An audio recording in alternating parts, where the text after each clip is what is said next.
Bonjour à tous, c'est Emmanuel, j'espère que vous allez bien et nous nous retrouvons aujourd'hui autour du jour 5 du calendrier de l'Avent. Alors aujourd'hui, nous allons parler de la nuit. Ça va répondre également à une question qu'on m'a posée qui est en termes de conseils et aussi en termes de constat. Et c'est une personne qui constate qu'elle a souvent énormément de pensées négatives et elle se réveille avec des pensées négatives. Donc elle en a pendant la journée, mais ce qui la frappe, c'est de se réveiller avec énormément de pensées négatives dès le matin. Et donc aujourd'hui, on va parler de la nuit avec un petit protocole. Donc que vous allez de toute façon pouvoir retrouver évidemment, comme d'habitude, en transcription écrite. Alors là aussi, pour ceux et celles qui veulent aller directement au protocole, sachez que vous avez un timing code. Donc c'est parti, on va d'abord parler de la nuit pour après arriver à ce qui se passe le matin. Donc là encore, je redis que je ne suis pas médecin et ce que je vais vous dire, ça sera vraiment de point de vue spirituel. Ici, on est sur une chaîne de spiritualité. Donc, je vais aborder les choses d'un point de vue spirituel et bien entendu garder votre discernement pour vous parce que si ça relève de la maladie ou d'une pathologie quelconque et que vous avez besoin d'un spécialiste, eh bien sachez que eh bien, vous êtes amené à y aller. D'accord? Moi, je suis chaman. Donc voilà, maintenant que cette parenthèse est faite, c'est parti. Et nous allons commencer par réaliser que la façon dont vous vous réveillez le matin a beaucoup à voir avec la façon dont vous couchez la nuit. Et c'est pour ça que je vais commencer par parler de la nuit. Alors sachez également qu'il y a des cas spécifiques et on va faire aussi à la fin, donc au début je vais parler de quelque chose de très général et à la fin on va vraiment parler des cas spécifiques et effectivement des démons qui peuvent expliquer qu'il y ait autant de pensées négatives et qui reviennent. Alors la première chose, c'est le fait de se décharger par écrit des tâches non accomplies. Alors, une des choses qui peut provoquer le fait d'avoir beaucoup de pensées, c'est le fait de ne pas accepter qu'on n'a pas fini certaines tâches, comme si on avait une to-do list. Et il y a deux choses à voir, c'est qu'on n'a pas fini les tâches, mais aussi comment nous on se voit, comme si une impression d'être un peu diminuée ou inachevée parce que j'aurais dû finir ça. Ça va me faire prendre du retard demain. Donc, un rapport au temps a changé, mais un rapport à soi a changé. C'est pas le fait que tu termines les tâches que tu avais prévues qui fait ta valeur. Comment tu vis ta journée? Est-ce que tu les vis en fonction des tâches que tu as fini d'accomplir ou est-ce que tu les vis tout simplement en fonction de ce que tu as pu vivre pendant la journée et de la beauté de ce que tu as pu apprendre? Laisser une place pour les imprévus, parce qu'il y a des imprévus, mais laisser aussi une place pour le fait que des fois, les choses ne se passent pas dans le timing que nous, on a prévu. Ça ne veut pas dire que tu es en retard, ça veut tout simplement dire que tu es amené à faire confiance à la vie, au flot de la vie et à la façon dont elle va écrire les choses. Je crois que tu peux regarder aussi, quand tu n'as pas accompli certaines tâches, qu'est-ce qui a fait que tu ne les as pas accomplies? Et est-ce que ces choses-là, tu les considères comme une beauté ou bien comme une perte de temps? Une personne, par exemple, vient te raconter certaines choses qu'elle a sur le cœur. Du coup, tu l'écoutes et du coup, il y a des choses que tu avais prévu de faire que tu ne fais pas. Est-ce que tu as perdu ton temps par rapport à cette to-do list ou est-ce que tu as, au contraire, donné un acte d'amour et que tu as pris du temps pour écouter cette personne, par exemple? Donc, ça serait intéressant de voir tout ce que tu n'as pas accompli, pourquoi et qu'est-ce que la vie t'a amené et qu'est-ce que la vie, finalement, t'apprend à travers ces imprévus. Donc, laissez vraiment cette place aux imprévus et au fait que des fois, eh bien, le timing divin ne correspond pas toujours au nôtre. Accepter de rentrer dans la nuit, c'est accepter que maintenant, il y a une étape qui termine. Cette étape, c'est la journée. Et maintenant, la nuit va me donner autre chose. Et cette chose, c'est la récupération. Donc, c'est pas je me couche avec idée de ce que j'ai pas terminé et vite, le lendemain, il faut que je fasse ça, ça et ça.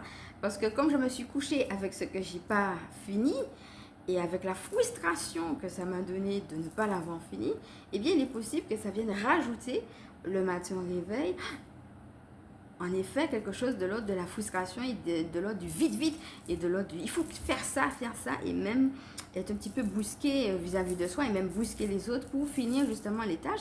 Et cela peut être aussi une première explication par rapport à ses pensées. Donc, en effet, le fait de se dire et d'accepter de rentrer dans la nuit. Ok, une fois que je me suis déchargée par écrit des tâches que je n'ai pas accomplies, donc je vois ce que j'ai pas accompli, mais je vois aussi ce que j'ai accompli pendant la journée et je vois ce que les choses justement de l'ordre de l'imprévu qui sont venues m'ont permis, comment ça m'a permis de grandir, qu'est-ce que ça m'a appris, etc. J'intègre tout ça dans la journée. Et une fois que je me suis déchargée par écrit, c'est comme si je l'avais laissé sur un bout de papier. Ça, je vais pouvoir m'en occuper demain. Mais pour l'instant, il est temps pour moi d'accepter de rentrer dans la nuit. Je rentre dans la nuit. Peut-être même vous le dire à vous-même. Hein. Ça, c'est une première chose. Et puis, n'hésitez pas, s'il le faut, à refaire l'exercice de déchargement que nous avons vu lors du jour 3. Parce que des fois, il y a des choses aussi qui sont difficiles. Ça peut être par rapport à la journée, ça peut être par rapport à un projet, ça peut être par rapport à une difficulté particulière. Donc, il y a la notion de tâche non accomplie, mais il y a la notion aussi de des fois quelque chose qui est lourd.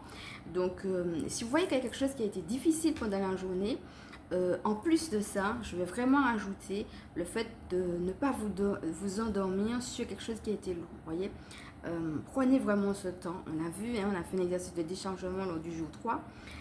Retournez à ce protocole, ok.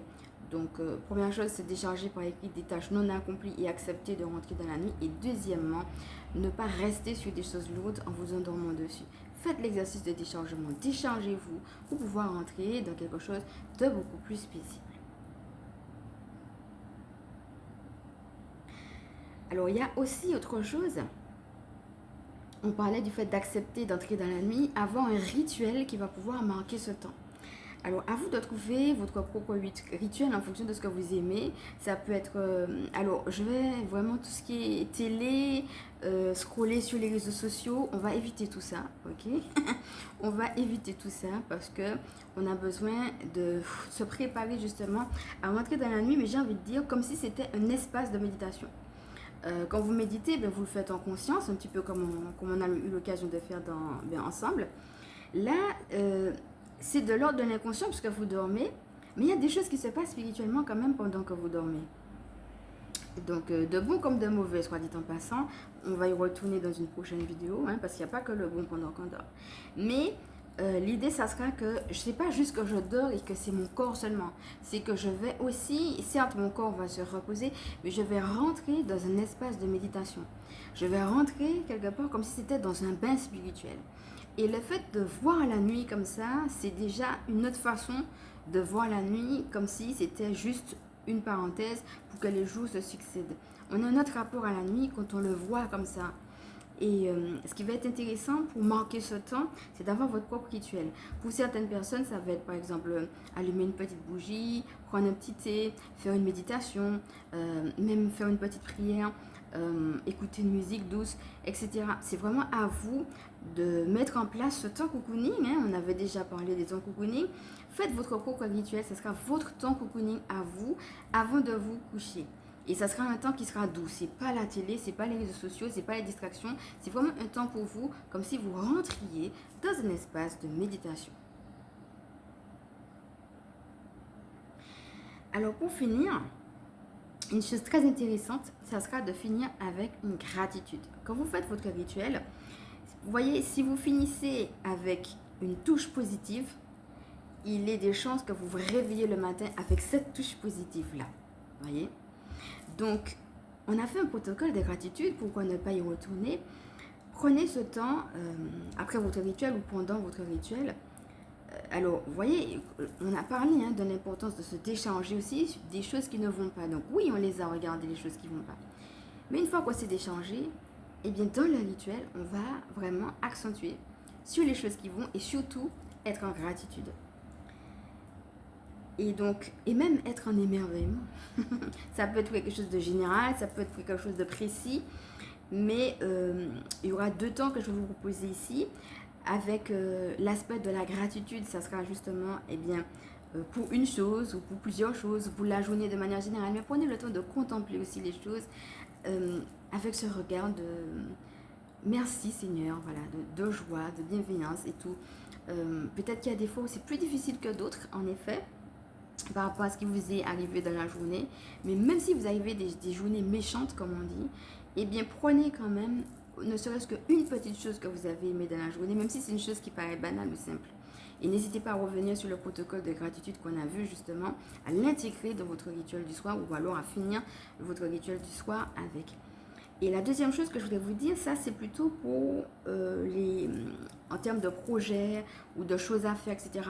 Parce que il y a deux choses, il y a ce qui se passe pendant la journée et puis il y a ce qui est en train de se passer. Peut-être si vous êtes en train d'être dans un projet, vous êtes en train de mener quelque chose et donc vous avez besoin aussi de vous encourager vous-même, surtout si vous voyez qu'il y a des écueils, des choses qui ne se passent pas comme vous voulez, etc. Et bien c'est ce cas de vous donner une parole encourageante. Et une parole encourageante pour pouvoir rester positif sur le chemin. Alors pour cela, vous avez plusieurs manières. Ça peut être par une parole en tant que telle, ça peut être par une image, ça peut être par une prière. Vous voyez, un mantra, quelque chose qui va vous permettre de vous-même, lors justement de choses difficiles, et bien de vous dire que vous y allez, voilà, et que vous allez y arriver, et que vous allez pouvoir maintenir ce cap. Alors, pour cela, je vous ai sélectionné quelques petites idées. Alors tout d'abord, je vous ai sélectionné quelques cartes que vous connaissez déjà parce qu'elles sont extraites de 30 clés pour illuminer votre vie, l'oracle de Jenna Blossoms. Il faut savoir que pendant que j'étais en train de les sélectionner, on me disait il y a une importance du fait de se concentrer sur les tâches. Parce que c'est vrai qu'on a déjà eu l'occasion d'en parler, non seulement pour la concentration, pour bien accomplir ces tâches, mais aussi pour votre énergie, pour votre propre énergie vitale. Et il ne faut pas justement laisser les pensées turlupiner comme on a déjà vu. Si vous sentez que trop c'est trop au niveau des pensées, n'hésitez pas à appeler l'ange Muriel, mais aussi l'ange Ariel. Donc je vais vous laisser voir les vidéos qui présentaient Muriel et Ariel si vous ne l'avez pas fait, qui vont justement vous aider à laisser croître les projets, mais en douceur, de manière naturelle, et non pas dans ses pensées. Vous voyez, il y a l'idée aussi qu'il va falloir rester concentré, non seulement sur un projet, mais aussi sur chaque tâche que vous faites. Ça va être important. Et la deuxième chose qu'on me disait aussi, c'était l'importance de lâcher prise. Il y a vraiment des choses qui ne nous appartiennent pas. Que ce soit dans notre vie, que ce soit dans la façon dont les choses se déroulent, que ce soit par rapport à un projet, parfois même par rapport à un shift. On veut faire quelque chose et puis ça ne se passe pas comme on avait prévu. Et on est obligé de changer le projet et de revoir finalement les intentions de départ, le projet, etc. Alors, il y a vraiment dans l'histoire aussi des choses qui ne nous appartiennent pas. Et plus on est agrippé à un projet en disant c'est comme ça que ça doit se faire et pas autrement, plus ça va rajouter justement à toutes ces pensées négatives. Donc, si vous êtes sujette à ça, donc on a déjà vu les anges qui vont nous aider, mais l'idée, ça sera d'accepter le flow, certes, d'être concentré sur les tâches qu'on fait et non pas sur les tâches plus d'autres choses qui ne nous regardent même pas. Mais en même temps, même dans ce qui nous regarde, il y a des choses aussi qui, on a parlé de l'imprévu, il va tout simplement falloir lâcher prise dessus. Il y a vraiment une importance du lâcher prise. Les gens qui sont dans le contrôle, alors là c'est tout le monde, j'ai envie de dire, ça s'apprend le lâcher prise, c'est pas, voilà, nous les humains, nous aimons bien, ça nous sécurise en fait, nous aimons bien que ça se passe d'une manière et pas d'une autre, et ça nous donne l'impression d'être en sécurité si les choses se font exactement comme nous l'avions prévu. Et la vie, c'est pas ça. Donc, nous avons tous à l'apprendre, mais c'est vrai que c'est quelque chose qui s'exerce. Et ça va être ça, l'importance vraiment de lâcher prise sur finalement ce qui ne nous regarde pas. Alors maintenant, allons voir un petit peu les mantras que j'ai sélectionnés. On a j'ai l'esprit clair et je me concentre facilement. Donc, je vais vous montrer les cartes au fur et à mesure que vous allez redécouvrir. Donc, ce sont des petits mantras que vous pouvez prendre pour vous. Celui-là, par exemple, pour la concentration. Un autre qu'on a déjà vu aussi, je me libère et nettoie toute peur en moi. Si par exemple vous faites un projet et que vous avez une peur et que vous vous demandez est-ce que ça va marcher, que vous manquez de confiance, eh bien je me libère et nettoie toute peur en moi. Et puis on a parlé de cette dimension de foi. J'ai foi en la vie et je m'attends toujours au meilleur. Avec cette position de victoire dont on a déjà eu l'occasion de parler, donc n'hésitez pas à revoir les autres vidéos, voire même les ateliers où je détaille les cartes. Et c'est ça. En tout cas, une parole qui sera positive avec laquelle vous allez pouvoir vous coucher, qui va venir vous faire du bien et vous rappeler qu'au-delà des écueils, eh bien, tout va bien. Non pas parce qu'il n'y a pas de problème, mais parce que vous êtes accompagné.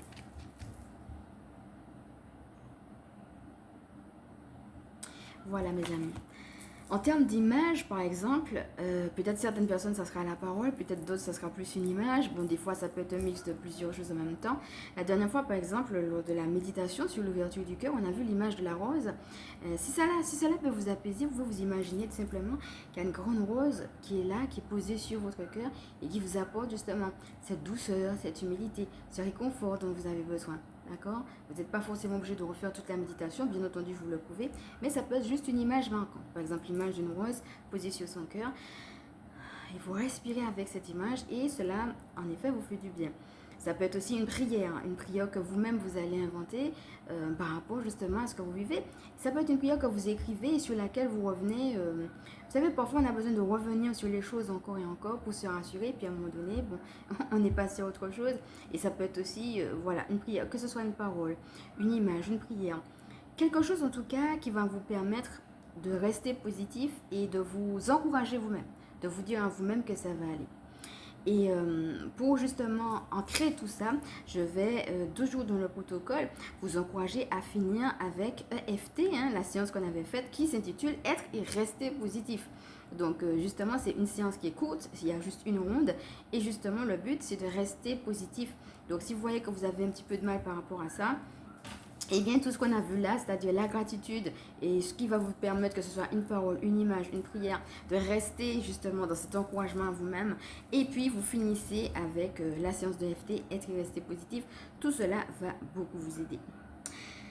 Alors je précise aussi que si vous êtes inquiet par rapport à une situation particulière, avant la nuit, ce sera l'occasion de voir quelles sont les questions qui remontent ou quelles sont les inquiétudes. Et ce qui serait intéressant, c'est de pouvoir aussi marquer ça et de le prier. Vous marquez vos inquiétudes, vous marquez vos questions et vous offrez tout ça à votre équipe du ciel. Si vous avez des questions précises, c'est l'occasion de demander. Vous demandez à avoir la réponse à telle ou telle question. Et c'est comme si, une fois que vous vous couchez, vous vous attendez à ce que la réponse vous vienne pendant le sommeil. Alors, ça peut être pendant le sommeil, ça peut être pendant la vie, ça peut être à un autre moment qui n'a rien à voir avec le lendemain. Mais c'est comme si vous-même vous vous disiez, ok, j'ai posé cette question ou alors j'ai donné ce problème. Donc, je sais que la source s'en occupe, elle a la solution, donc je peux m'endormir sereinement, vous voyez. Et donc, le fait de savoir que vous vous endormez sereinement, ça va vous permettre déjà d'être plus au clair par rapport aux pensées du lendemain. Donc n'hésitez pas, peut-être que certains vont le faire dans la tête, peut-être que d'autres ont envie d'écrire, que ce soit les sujets difficiles ou que ce soit tout simplement plutôt les questions. Parce que les sujets difficiles, on avait vu, c'était pour se décharger. Mais des fois, ça revient encore un petit peu, même quand on s'est déchargé. Donc, si vous sentez que ça revient encore un petit peu, eh bien, redonnez en prière avant de partir. Mais cette fois-ci, en précisant les questions. Vous vous sentez mal, mais pourquoi vous vous sentez mal? Qu'est-ce qui fait que vous vous sentez mal? C'est quoi la question? C'est quoi la demande? Donc, il ne faut pas juste rester sur je vais mal. Faites une demande à l'univers. Prenez le temps de demander à l'univers une solution par rapport à ça. Si vous avez une question et que vous n'avez pas la réponse, je me pose telle et telle question. Donne-moi la réponse, s'il te plaît. Je suis dans une situation qui me paraît bloquée. Voilà, ma situation aujourd'hui, c'est ça, ça et ça. Et ça me semble bloqué. Donne-moi une solution, s'il te plaît. Et vous faites ça avant de vous coucher. Vous prenez le temps de le faire. Eh bien, avec l'univers, avec vos guides, avec votre moi supérieur aussi, vous pouvez. Voilà. En tout cas, sachez que vous êtes accompagné. Offrez-le. Voilà. Alors, une fois que vous avez fait ça, bien entendu, le lendemain matin, ce qui serait intéressant, c'est de pouvoir noter spontanément ce qui vous vient au réveil. On a eu l'occasion de parler aussi du fait que des fois, on pouvait avoir des visions ou des rêves pendant la nuit. Parfois, on peut avoir des synchronicités pendant la journée. Il y a différentes choses qui peuvent nous venir. Ça parce que ce qui vous vient au réveil, ça peut être quelque chose que vous avez reçu pendant que vous dormez. Mais ça peut être aussi des choses que vous avez eues à un moment donné et vous vous en souvenez. Ah oui, c'est vrai, telle chose que j'avais lue. Ah ben oui, il y avait telle expérience, etc. Tout ce qui vous vient, en fait, quand vous avez fait comme ça des demandes spécifiques, eh bien, le lendemain matin, vous prenez le temps de tout écrire. Ne cherchez pas à vous restreindre et ne cherchez même pas à comprendre, parce que des fois on comprend, mais après. Mais c'est intéressant d'écrire tout ce que vous avez reçu le lendemain au réveil. Bien entendu, ça va être intéressant si vous avez un rituel comme on a vu là le soir, d'avoir aussi un rituel, et on va le voir dans une autre vidéo, pour le lendemain. Donc déjà avec tout ça, vous avez de quoi être déjà beaucoup plus apaisé au niveau des pensées, beaucoup plus clair, parce que une fois que vous avez manqué, même si vous allez relire, peut-être qu'en relisant vos notes, il y a des choses où vous allez dire, mais ça n'avait pas de rapport avec ma question, ça n'avait pas de rapport avec ma situation, mais pourquoi ça me vient? C'est pas grave. Ça vous vient peut-être pour quelque chose que vous ne savez pas, mais l'essentiel c'est de l'avoir noté. En vous relisant, peut-être qu'il y a des choses qui vont être claires sur le coup et peut-être qu'il y a des choses qui vont être claires après coup. C'est pas grave. L'essentiel c'est d'avoir vraiment capté les idées qui vous viennent le lendemain matin. Et puis, en effet, de prendre le temps de respirer, de ne pas, une fois que vous êtes levé, tout de suite rentrer dans les activités comme on a vu tout à l'heure. Donc, une fois que vous avez pris le temps voilà, d'écrire tout ça, de prendre le temps vraiment de vous poser, de respirer. Et pareil, comme on avait fait la veille, eh bien, c'est le lendemain, qu'est-ce que vous allez pouvoir, vous voyez, commencer votre journée avec quelque chose de positif. Ouais. Ne vous levez pas du lit et tout de suite faites quelque chose. Non, non. Prenez le temps vraiment, une fois que vous avez écrit les choses, de respirer. Et puis de voir, voilà, laisser émerger tout ce qu'il y a de positif. Le fait d'avoir fait ce rituel la veille va déjà vous aider à être plus positif le lendemain. Mais vous-même aussi, voyez qu'est-ce que vous voulez mettre pour commencer votre journée avec quelque chose de positif. Donc on va détailler le rituel du matin dans une autre vidéo. Là, je voulais plutôt commencer par parler justement du soir. Donc avec tout ce qu'on a déjà vu là, vous avez déjà de quoi faire. Maintenant, nous allons rentrer dans des cas qui sont plus spécifiques. Parce que oui, il y a des cas beaucoup plus spécifiques qui font qu'on a toujours de mauvaises pensées, quoi qu'il arrive. Alors, il y en a deux. On va commencer par le cas numéro 1. Alors, le cas spécifique numéro 1 que je voudrais spécifier est d'ordre psychologique. Ça, c'est si vous avez des traumatismes, une charge mentale qui est trop longue ou de trop gros problèmes, des choses qui sont trop lourdes à porter. Dans ce cas, le protocole que je vous ai donné là, et puis ce qu'on va voir par la suite, ça va vous aider certes, mais dans ce cas, eh bien, il vous faut quelque chose de plus approfondi, donc rapprochez-vous du spécialiste qui pourra vous aider. Ça, c'était le premier cas spécifique de point de vue psychique. Maintenant, on va rentrer dans ce qui nous intéresse, puisque vous savez, celles qui le savent, il y en a qui vont le découvrir et il y en a aussi qui le savent déjà. Je suis chamane, certes, mais je suis aussi coach angélique, démonologue. Donc, on va voir le cas spécifique numéro 2 qui va nous intéresser ici, puisqu'on est dans une chaîne de spiritualité, et qui sera justement les problèmes d'ordre démoniaque. Alors, on va parler des présences d'ordre démoniaque. Il y en a plusieurs, on va les détailler l'un après l'autre. Et ce qu'il faut savoir, c'est qu'en effet, les démons, alors il y a plusieurs choses, ils ont plusieurs champs d'action, mais l'une des... Alors c'est pas obligatoire, parce que des fois le démon peut être là et puis il vous donne pas du tout de mauvaises pensées. Il n'y a pas d'obligation à ça, mais ça peut être. Les présences démoniaques peuvent justement expliquer pourquoi on a toujours des pensées négatives. Alors, ça peut être des idées noires, mais des pensées très négatives, ça peut aller très loin. Avec la présence des démons, ça peut être carrément des idées noires et parfois même des envies de suicide. La présence démoniaque, ça peut aller très loin dans les mauvaises pensées. Ça peut même donner, dans certains cas, des envies de tuer d'autres personnes et dans d'autres cas, des envies de se tuer soi-même. Les présences démoniaques, c'est pas seulement dans les pensées, ça joue dans beaucoup de choses. Ça peut jouer dans la santé physique. Parce que oui, il y a des maladies d'ordre démoniaque, les démons donnent des maladies.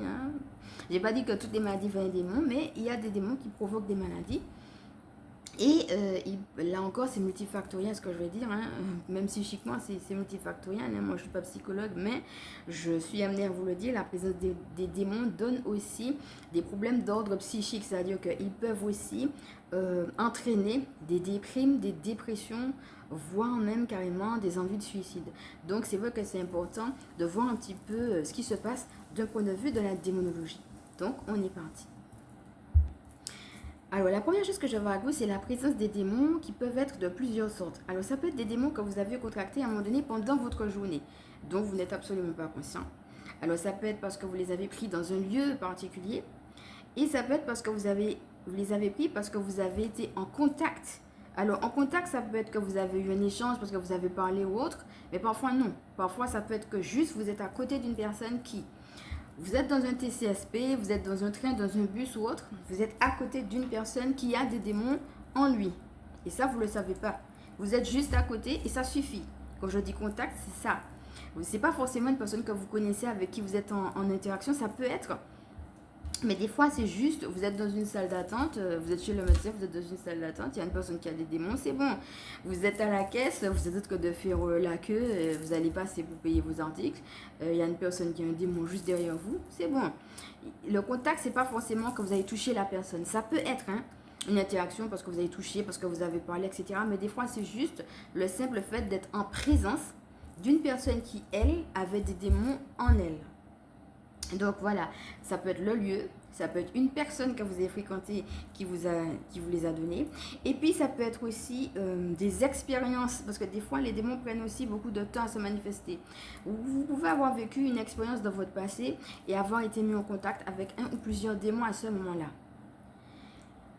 Ces démons ont pu être restés soit autour de votre corps, soit dans votre corps et ne s'être pas manifestés pendant longtemps. Et puis un jour, brusquement, tout à coup, vous avez plein d'idées noires et vous ne savez pas pourquoi. Vous avez tout le temps des pensées négatives et vous ne savez pas pourquoi. Eh bien, dans certains cas, c'est des choses qui étaient déjà là, mais qui ne s'étaient pas encore manifestées. Alors, ce qui se passe, c'est qu'on a un corps physique et on a des corps subtils qui sont autour de nous. Parfois, les présences démoniaques, que ce soit un ou plusieurs démons, restent accrochés autour du corps. Et d'autres fois, ils restent carrément, ils rentrent dans le corps. Et ces présences démoniaques, qu'elles soient autour de vous, qu'elles soient à l'intérieur de vous, peuvent en effet expliquer pourquoi il y a cette rumination et puis quoi qu'on fasse, quoi qu'on dise, protocole ou pas, psy ou pas, médicament ou pas, ben non, c'est là, et puis bon, c'est là quoi. Et bien c'est parce qu'il y a une présence démoniaque qui peut être, comme je vous ai dit, autour de vous ou bien à l'intérieur du corps, parce que ça peut être aussi dans le corps. Les démons rentrent aussi dans le corps des gens. Alors, il y a aussi autre chose. Ça peut être aussi dans le lieu. Alors, regardez par exemple, si vous êtes au travail, c'est intéressant par exemple, si vous avez des ruminations une fois que vous êtes dans votre lieu de travail. Vous avez tout le temps des idées de moi à chaque fois, bon bref. Et puis à un moment donné, peut-être parce que vous êtes en week-end ou que vous avez une période de congé ou autre, regardez si l'intensité des ruminations est la même. Parce que des fois, on pense que c'est à cause des collègues, du patron, du ceci, du cela, et on ne pense jamais que ça peut être une présence démoniaque. Mais il y a des démons qui sont accrochés à un lieu. Donc, comme je vous disais, si par exemple c'est le travail, peut-être que ce n'est pas le travail en tant que tel, peut-être aussi que c'est parce qu'il y a une présence démoniaque dans le lieu du travail, mais ça peut être n'importe où, ça peut être dans le lieu du travail, ça peut être là où tu achètes ton pain et que tu ne le sais pas. Les démons peuvent être n'importe où. Donc, en fait, ça serait intéressant de voir, est-ce que cette présence démoniaque est due à un lieu de fréquentation? Parce que il est possible aussi que le démon soit chez toi, tout simplement. Et, alors, parce que si le démon est chez toi dans ta maison, que tu le vois ou pas, l'une des manières, encore une fois, c'est pas la seule, mais là, on va vraiment rester centré sur les pensées. L'une des manières qu'il a, c'est de te donner tout le temps des mauvaises pensées. C'est l'une des manières qu'il a de fonctionner, en tout cas, c'est l'une des manières possibles. Donc, est-ce qu'il y a une présence démoniaque chez toi? Moi, j'ai envie de dire, si c'est une nouvelle maison, c'est pareil aussi. On regarde, est-ce que, par exemple, si tu as déménagé, est-ce que avant de déménager, tu étais déjà dans cet état? Ou bien est-ce que c'est parce que c'est depuis que tu es rentré dans cette maison-là que tu as ça? Essaie de voir à quel moment ça a commencé. Et ça peut être aussi pour, par exemple, une voiture. Est-ce que c'est depuis que tu as acheté cette voiture que tu as constaté qu'il y a ça? Parce que ça peut être dû aussi à un lieu, comme je disais, par exemple le cas de déménagement, peut-être qu'il y a une présence démoniaque dans la maison. Ça peut être dans la maison en tant que telle, ça peut être dans les fondations de la maison. C'est pas toujours la maison en tant que telle, ça peut être la maison, mais ça peut être le terrain. Des fois, sur la maison, il n'y a rien. Mais sur le terrain sur lequel la maison est construite, il y a une ou des présences démoniaques qui, bien entendu, vont se manifester et c'est l'une des manières. Tu as acheté une voiture, par exemple, dans les mains de quelqu'un. Ben, peut-être qu'il y avait un ou deux démons dans la voiture. Donc, voyez, ils peuvent être aussi dans un ou plusieurs objets. C'est pareil aussi. Quand tu vois que tu as des ruminations comme ça, regarde s'il n'y a pas un objet ou une chose que tu as acheté ou bien qu'on t'a offert, en cadeau. Peut-être tu as fait un voyage et puis tu as par exemple, tu t'es fait plaisir, tu as acheté un objet en particulier ou bien on t'a offert un truc. Regarde, est-ce que c'est pas depuis que tu as acheté cette chose-là que tu as ce genre de pensée? Parce que ça peut être dû aussi à ça.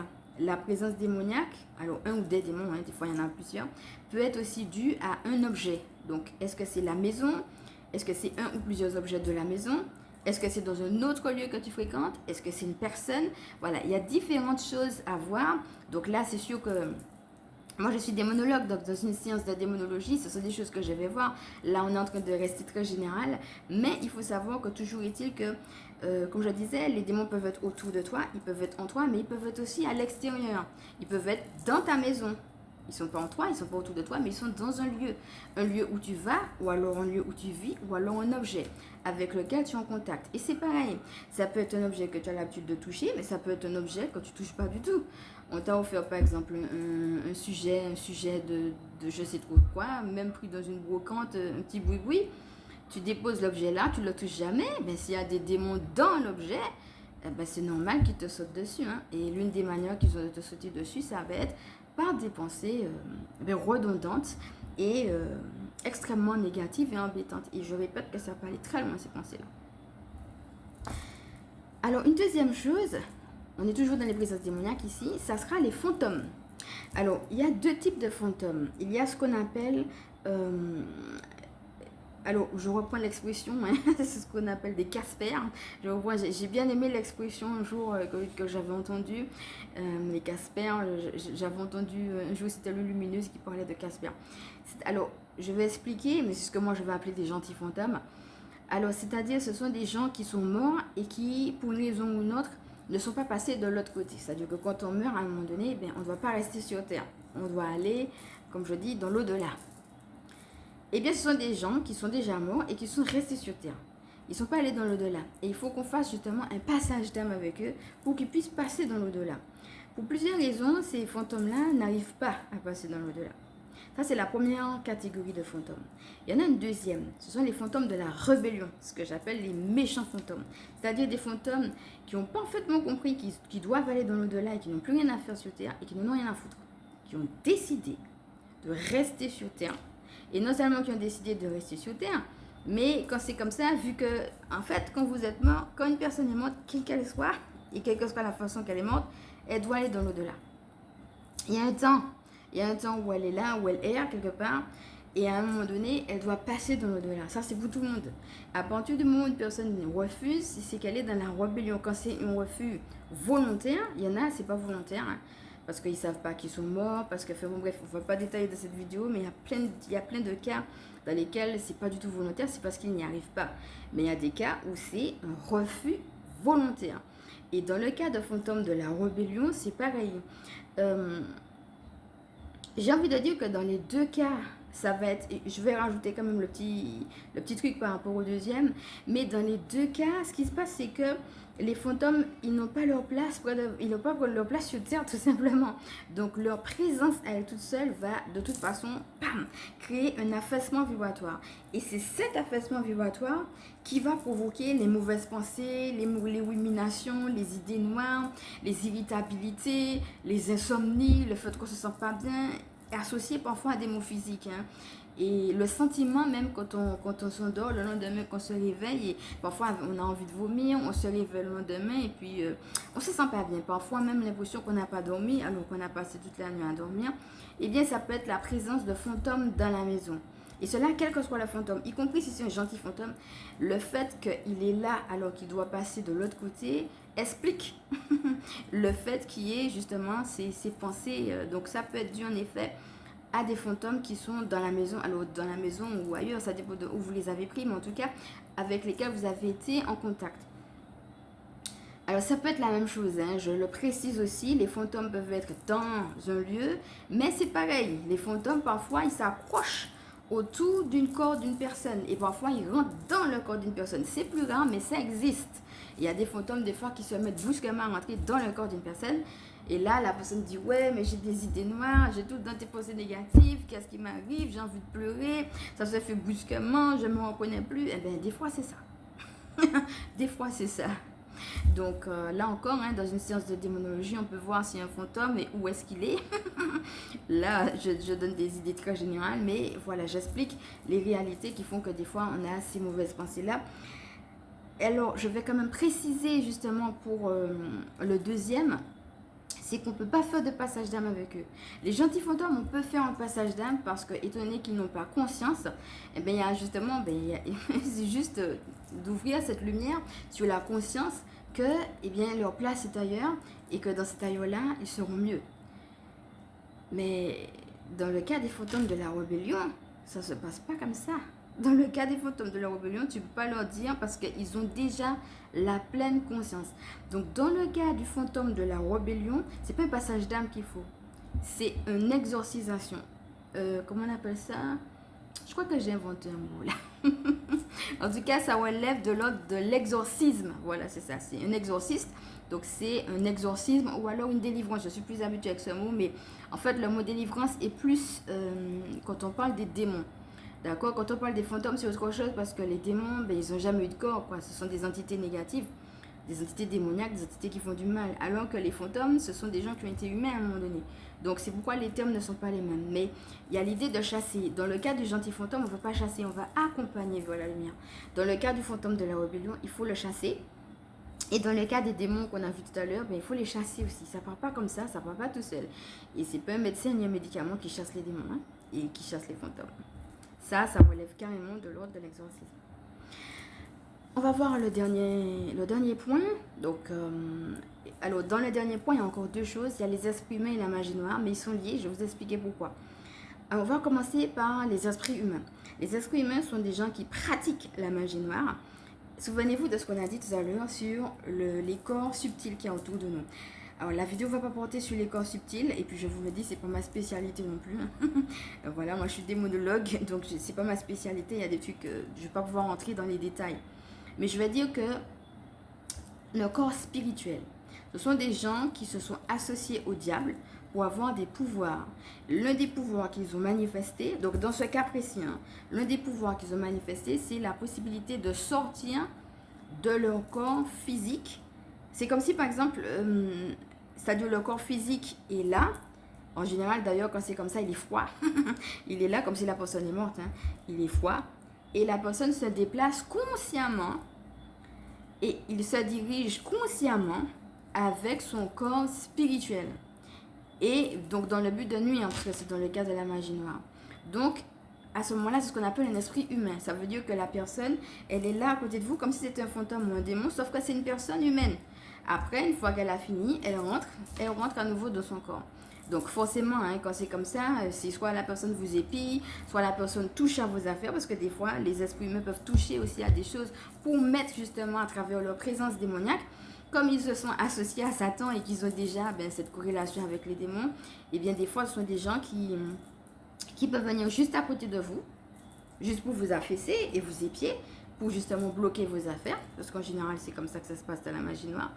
Ou alors, sinon, c'est toucher certains de vos objets, pour que justement, une fois que vous soyez en contact avec les objets du quotidien, une fois que vous les avez touchés, vous attrapez des démons. Mais en fait, c'est pas que les démons étaient là, c'est qu'une personne est venue donner les démons.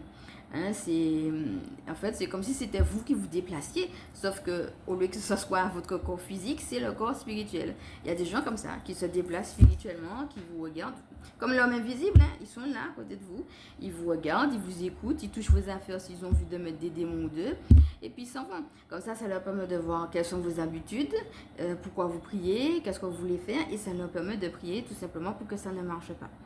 Et donc, cette présence invisible, justement, c'est-à-dire des gens qui sont humains, mais qui se sont déplacés dans un but précis, à un moment précis, donc avec un corps spirituel, donc que vous ne voyez pas, mais qui est là, eh bien, c'est ça qu'on appelle des esprits humains. Donc, ces esprits humains qui pratiquent la magie noire sont effectivement, si vous avez un ou plusieurs, des fois ils sont plusieurs, des fois c'est carrément un groupe.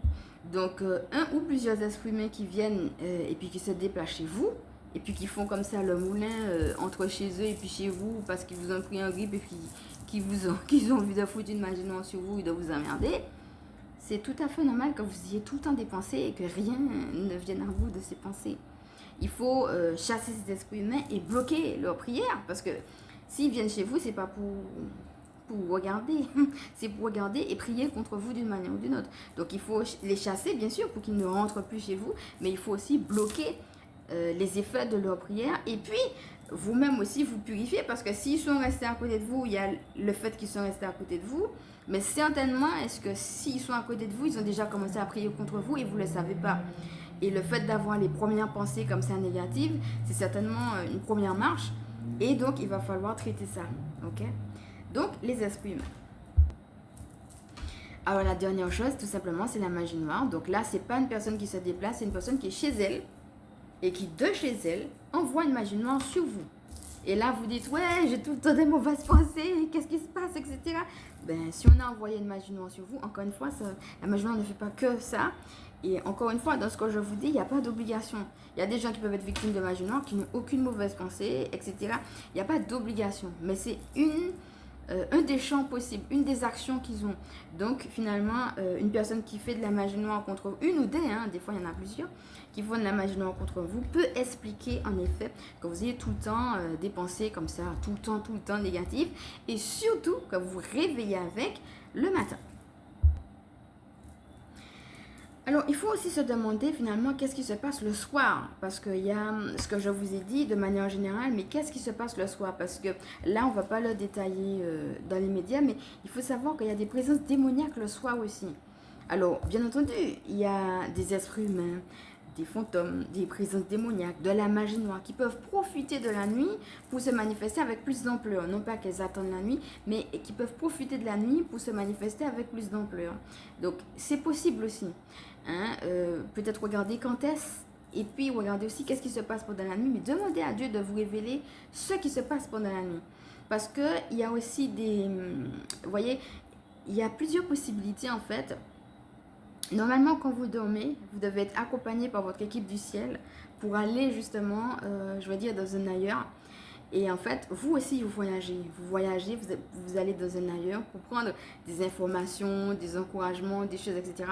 qui vous permettent de revenir à votre corps physique avec toutes ces belles choses que vous avez reçues.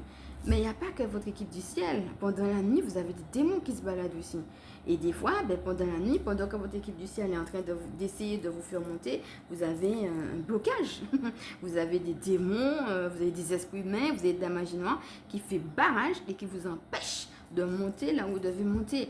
Hein, c'est une réalité qu'il y a des fois une guerre réelle entre vos anges qui doivent vous accompagner. D'autres anges qui sont déchus, qui refusent que vous puissiez aller prendre les informations et les bonnes choses dont vous avez besoin. Et parfois, pendant la nuit, il peut y avoir une bataille entre les deux. Et finalement, vous vous réveillez le lendemain et puis vous avez de mauvaises pensées. Ça peut être dû parce que vous n'avez peut-être pas eu le temps de rester aussi longtemps que vous devriez dans le lieu où vous étiez censé aller pendant la nuit, parce que justement il y a une bataille entre temps et puis que finalement vous êtes arrivé mais en retard parce que la bataille a retardé un peu, parfois même beaucoup. Ça peut arriver aussi qu'il y a eu une bataille qui a duré toute la nuit et que finalement vous vous réveillez avec l'idée de la bataille, de ne pas avoir dormi parce que la bataille a duré et qu'elle a tellement duré que vous n'avez pas pu monter du tout. Ça peut arriver que vous n'ayez pas pu monter, trouver les informations que vous vouliez. Et puis ça peut arriver aussi que pendant la nuit, comme je vous disais, les démons vous attaquent directement vous. Et ça, donc, pensez vraiment à appeler Michael Archange. N'hésitez pas à faire ce qu'on a vu avec le rayon bleu. Et à demander vraiment une protection pendant la nuit avant de vous coucher. Intégrez votre prière de protection, même si c'est une prière simple. Il n'y a pas besoin d'être compliqué. C'est juste de le faire avec le cœur. Mais intégrez une prière de protection avant de vous coucher. Il peut y avoir des présences démoniaques qui... Ça dépend. Vous avez des démons qui vous embêtent pendant la nuit, parfois qui vous touchent pendant la nuit, dans certains cas qui vous violent pendant la nuit, ça arrive. Donc certains démons vont vous toucher. Et quand ils vous touchent, c'est pas juste pour vous toucher. En général, quand ils vous touchent, c'est pour une raison. C'est pour provoquer une douleur, c'est pour provoquer une maladie, c'est pour provoquer une sensation de mal-être. Peu importe pourquoi il vous touche, mais de toute façon, c'est pas juste pour vous toucher. C'est pour mettre quelque chose de mauvais à l'intérieur de vous. Et bien souvent, quand ils vous touchent comme ça, c'est aussi pour essayer de mettre à l'intérieur de vous leur propre présence. C'est-à-dire essayer de rentrer quelque part à l'intérieur de vous. Bon, ils ne peuvent pas rentrer comme ça à 100% parce qu'ils ne peuvent pas rentrer sans votre consentement, mais en tout cas, ils essayent. Et pendant la nuit, ça peut arriver qu'on ait des démons qui essayent justement de nous donner un peu de leur démoniaquerie, si je peux, si je peux m'exprimer ainsi. Alors, quand on est en Dieu, ils vont pas pouvoir nous donner comme ça un cœur mauvais comme ça d'un coup, mais ils peuvent justement nous donner des douleurs, nous donner des maladies et nous donner des pensées négatives. Ils peuvent pas nous donner un cœur mauvais puisque si on a choisi la lumière, on a choisi la lumière, mais ça peut venir sous d'autres formes comme ce qu'on a vu là. Donc voilà, ça peut être en général qu'ils passent et puis qu'ils peuvent vous toucher. Dans certains cas, ils peuvent carrément vous violer. Dans d'autres cas, ça peut être qu'ils vous... Ça peut être aussi qu'ils essayent de vous attaquer d'une autre manière, par exemple en vous donnant, en vous imposant, par exemple à manger. Ça peut être, hein, parce que le repas, il y a une symbolique aussi du repas. Hein. Le repas représente l'alliance. Et dans certains cas, ça peut être aussi des démons qui vont essayer de créer une alliance dans le monde spirituel contre votre gré, en vous imposant de manger quelque chose.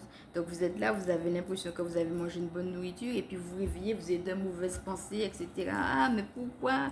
Essayez de voir si jamais ça vous arrive. Est-ce que vous avez rêvé que vous avez mangé quelque chose? Et si c'était quelque chose, même si par exemple vous dites que c'est du chocolat, par exemple, demandez à Dieu est-ce que c'était du chocolat. Parce que c'est possible qu'un démon se transforme en chocolat pour que vous le mangiez pendant la nuit. Vous pensez que c'est un rêve, vous mangez du chocolat, pendant ce temps c'est un démon. Et c'est possible aussi que le démon, peut-être qu'il était juste à côté du chocolat et puis qu'il a lancé le chocolat, mais qu'à l'intérieur du chocolat, il a lancé sa charge démoniaque pour que vous puissiez être associé à lui. La volonté du diable, c'est que nous soyons associés à lui. Donc il va utiliser tout moyen possible. Hein? Si vous êtes dans la lumière, ben, il ne peut pas vous obliger à avoir un cœur mauvais. Donc il peut se servir de la nuit. Il va se transformer en chocolat pour que vous le mangiez. Il va vous toucher. Il va vous violer. Il va utiliser d'autres moyens. Donc il n'y a pas un seul moyen. Donc c'est vrai que dans l'histoire, là je vous ai donné un petit peu ce qui se passait d'ordre démoniaque. Encore une fois, gardez votre discernement pour vous. Hein. Vous pouvez très bien manger du chocolat, rêver de chocolat parce que vous avez envie de chocolat ou bien parce que ça peut être aussi Dieu qui vous dit quelque chose à travers l'image du chocolat. Vous voyez, c'est pas j'ai mangé ça, donc il y a, vous voyez, il faut pas généraliser, il faut vraiment faire du cas par cas. Mais je vous explique un petit peu ce qui existe. Alors, la réalité aussi, c'est parce on y arrive, hein, c'est que faire si jamais je suis victime de ça, que faire? Alors, la première chose, c'est demander à Dieu qu'est-ce qui se passe exactement. Pourquoi est-ce que j'ai ces pensées négatives? On a vu tout à l'heure le protocole. À un moment donné, on a vu qu'il y avait des questions. Demandez à Dieu. J'ai des pensées négatives comme ça qui reviennent. Pourquoi? Alors là, je vous ai donné, donc ça peut être psychique, ça peut être aussi d'ordre démoniaque, ça peut être aussi plein d'autres choses, bien entendu, Dieu connaît, il saura. Mais si vous êtes dans quelque chose d'ordre démoniaque, vraiment dans les deux cas spécifiques, là je suis vraiment dans la partie des choses d'ordre démoniaque, ce que vous pouvez faire, c'est appeler Zadkiel et Gabriel. Donc là encore, je vais vous laisser regarder les vidéos qu'on a faites sur Zadkiel et Gabriel, qui puissent vous aider. Et ça va être aussi de demander à Dieu de vous révéler. D'accord? Alors, on a vu pas mal de choses. Donc, est-ce qu'il y a une présence d'autres démoniaque? Si oui, laquelle? Est-ce que c'est un fantôme? Est-ce que c'est un ou plusieurs démons? Est-ce que c'est de la magie noire? Quel type de magie noire? Est-ce qu'on l'a envoyé sur vous? Ou bien est-ce que ce sont des esprits humains qui sont à côté de vous? Où est-ce qu'ils sont? Est-ce qu'ils sont autour de vous? Est-ce qu'ils sont dans votre corps? Est-ce qu'ils sont dans un objet? Ou dans plusieurs objets? Est-ce qu'ils sont liés à la maison? Est-ce qu'ils sont liés à un autre lieu? Demandez-lui, posez-lui des questions, posez des questions à la source pour affiner. Alors après, il y a des gens comme moi, par exemple, qui sont des monologues, qui ont ce don et qui peuvent affiner avec vous, d'accord? Donc, si vous avez besoin d'une séance complète, tout le monde ne le fait pas. Hein. Toutes les chamans ne sont pas des monologues, d'accord? Il faut vraiment demander, par exemple, moi je suis démonologue, mais je ne suis pas exorciste. Il faut voir quelles sont les spécificités. Mais il y a des gens qui sont des monologues qui peuvent justement, dans la séance, pouvoir identifier avec vous. Donc vous-même, par rapport à peut-être ce que vous avez reçu là dans cette vidéo, s'il y a des gens en tout cas à qui ça parle, allez-y, posez des questions à la source, affinez encore et encore. N'oubliez pas que là, il y a Kaliel aussi qui vous aide à voir les choses cachées. Posez des questions parce que il faut affiner un petit peu. Il ne suffit pas de dire oui, j'ai des mauvaises pensées, c'est d'autres démoniaques. Oui, mais il y a plein de choses. D'autres démoniaques, ça va être vaste. Vous voyez? Est-ce que c'est une personne que vous fréquentez puis que vous ne le savez pas? Imaginez, mes amis, vous pouvez être dans une maison. Imaginez par exemple que vous soyez en colocation. Ben, peut-être que vous êtes dans votre lumière et puis qu'il y a votre colocataire qui a une présence démoniaque en lui. Parce que les présences démoniaques ne sont pas... On n'est pas obligé de savoir qu'on a un démon. Donc peut-être que vous ne savez pas, peut-être que lui ne le sait pas. Mais il y a une présence démoniaque quand même, une ou des présences démoniaques qui sont dans la personne. Et de ce fait, vous commencez à avoir brusquement des pensées négatives. Si ça se trouve, la personne n'est pas du tout au courant et vous non plus. Les démons, quand ils rentrent dans une personne, ils ne sont pas censés dire nous voilà. Ils ont leur manière à eux de se manifester, mais ça ne se voit pas forcément tout de suite. Par contre, au niveau des pensées, si c'est d'autres démoniaques, puisque ça peut être petit factoriel, ça peut se manifester assez rapidement. Et l'une des premières choses d'ailleurs, c'est les insomnies. Avec les choses d'autres démoniaques, l'une des premières choses, c'est l'impression qu'on peut dormir comme on veut, même toute une journée. Et quand on se réveille, on a l'impression qu'on est tout le temps fatigué. Voilà, en fait, comme si on n'avait jamais dormi. Donc, beaucoup d'insomnie, beaucoup de choses, comme si on a un sentiment de lourdeur au réveil. C'est pas seulement les pensées, c'est les pensées, mais le sentiment que le sommeil n'est pas récupérateur. Regarde si ça t'arrive. Regarde aussi s'il y a d'autres choses. Est-ce que tu as envie de vomir? Est-ce que tu as mal à la tête? Fouille un petit peu, vois un petit peu davantage qu'est-ce que ça peut être et davantage comment toi tu te sens. Ne reste pas juste sur les pensées, fouille, va fouiller un petit peu avec la source au fur et à mesure. Alors, si jamais ça peut t'aider, une séance de démonologie, c'est super. Parce que là, dans la séance de démonologie, on va peut-être pas voir tout non plus, parce que bon, les chamans ne sont pas dieux, mais quand même, on va balayer un tableau qui sera beaucoup plus large et qui sera beaucoup plus concis. Parce qu'il ne suffit pas non plus de dire il y a une présence démoniaque, mais il faut voir que toi, tu as été en interaction. Donc, si c'est quelque chose qui est simple, ne va pas dans cette boulangerie, bon, ben, tout ce que tu vas faire, c'est changer de boulangerie, quoi. Des fois, c'est quelque chose de très, très simple. Mais des fois, c'est plus subtil et plus compliqué. Imagine, par exemple, qu'on te dise que c'est sur ton lieu de travail qu'il y a un démon. Et toi, tu as besoin de travailler. On fait comment? Donc, tu vois, des fois, c'est plus subtil que juste savoir qu'il y a un démon là. Il faut aller creuser avec la source pour dire, ok, n'oublie pas, il y a Gabriel aussi, pour la mission de vie. Maintenant que tu as montré ça, je te remercie. Dis-moi quoi faire. Va fouiller. Donc, si tu as besoin justement de sciences plus complètes, c'est bienvenu justement d'aller voir une personne, par exemple, qui est voyante, qui est démonologue en plus, pour voir quel type de démon il y a. Et puis, pour justement voir quelles sont les pistes, en termes de conseils. Et puis, donc je répète, il y a une différence entre démonologue et exorciste. Il ne suffit pas de savoir. Il faut absolument chasser les démons. Il faut les chasser. C'est pas le médecin, c'est pas le psychiatre, c'est pas le médicament qui chasse les démons. Chacun sa spécialité. S'il y a des exorcistes, c'est pour une raison. S'il y a des gens qui sont spécialisés en dégagement de magie noire, c'est pour une raison. Donc, s'il n'y avait pas besoin de dégager la magie noire, elle n'existerait pas. Donc, il y a des gens qui sont spécialisés dedans. Il y a des gens qui sont exorcistes, qui font des délivrances, donc qui chassent les démons, ou qui font des dégagements dans le cas de la magie noire, qui font des passages d'âme dans le cas des fantômes, voilà, qui font des exorcisations. Il y a plusieurs choses en fait. Donc, moi, je ne suis pas exorciste. Mais s'il y a besoin de chasser, il y a besoin de chasser. Dieu a pris la peine de mettre en place des gens qui sont passeurs d'âme, des gens qui font du dégagement magie noire, des gens qui font de la délivrance justement sur les démons. Donc, voilà. Il faut pouvoir aller vers les bonnes personnes. Donc, si jamais tu sens que c'est propre à ta maison en tant que telle, tu peux aussi demander à un géobiologue, mais là encore, il faut savoir comment il travaille. Des fois, il joue justement sur des énergies, sur le fait de boucher certaines failles, etc. Mais si c'est des cas qui sont beaucoup plus spécifiques, comme de la magie noire, il faut vraiment lui demander s'il a sa spécialité. Il faut demander. On peut être passeur d'âme, par exemple, et puis ne jamais s'occuper de la magie noire. Tu vois, on peut être, par exemple, moi je suis démonologue, mais je ne suis pas exorciste. Je ne chasse pas les démons. Je les vois. Ça, je peux t'expliquer ce qu'il y a. Ça, je le vois. Mais je ne vais pas le dégager. Et je suis pas sûre d'âme. Mais c'est pareil, je ne suis pas sûre d'âme pour moi. Je n'ai pas reçu de le faire pour les autres. Donc, ça dépend vraiment de ce que tu as. Mais il ne faut pas... tu vois, on peut être voyant et puis ne pas être pas sûr d'âme. On peut être voyant et puis ne pas être démonologue.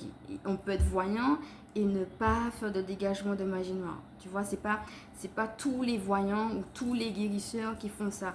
Il faut vraiment demander c'est quoi ta spécificité. Et il faut aller vers la spécificité dont tu as besoin par rapport à ce que Dieu t'aura montré. Donc, c'est soit tu sais déjà et tu vas directement vers la bonne personne, soit tu prends une séance de démonologie pour avoir un diagnostic complet pour aller vers la bonne personne. De toute façon, dans tous les cas, c'est Dieu qui donne la réponse et c'est aussi lui qui délivre. Donc, c'est de s'attendre à la source, tout simplement, de lui faire confiance.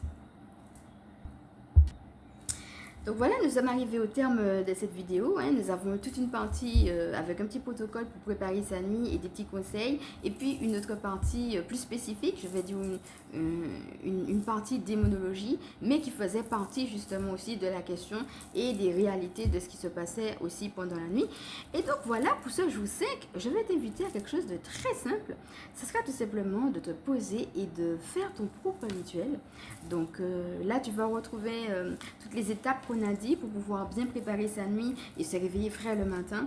Et ce que je vais t'inviter à faire, comme voilà, parce que chaque fois il y a des petites, voilà, c'est des capsules où on a des fois des soins, des fois des petits exercices, etc. Et bien là aujourd'hui, ce sera un petit exercice. Et ce petit exercice, ça sera vraiment de prendre ce temps pour toi. Peut-être qu'il y en a qui ont déjà le rituel et peut-être dans tout ce que j'ai déjà dit, peut-être qu'il y a des choses que vous avez envie d'approfondir ou bien d'ajouter dans votre rituel, donc allez-y.